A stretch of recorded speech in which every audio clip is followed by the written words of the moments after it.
Welcome to Impact Learning Tutorials, and in this video we're going to be looking at the short-term effects of exercise. So this video will specifically be focusing on the cardiovascular and respiratory system. So what does it mean by short-term?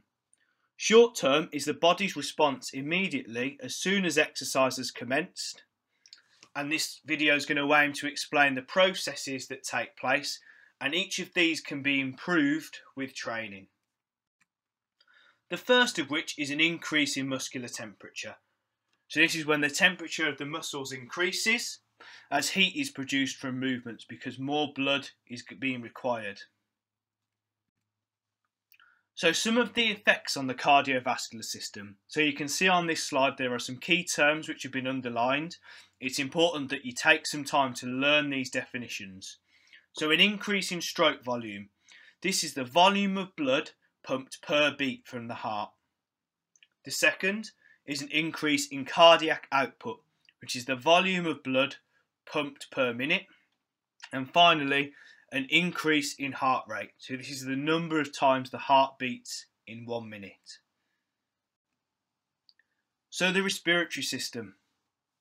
You will see an increase in respiratory rate, which is the number of breaths per minute, an increase in tidal volume, which is the amount of air which enters through the lungs during inhalation, and an increase in minute ventilation, which is the volume of air inhaled and exhaled in 1 minute.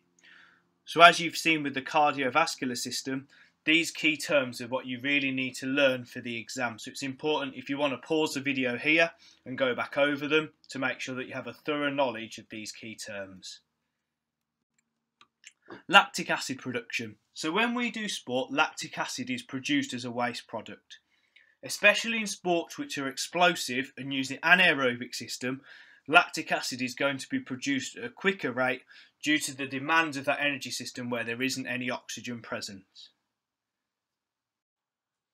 We hope you found this video useful. Please subscribe to keep up to date with our latest tutorials.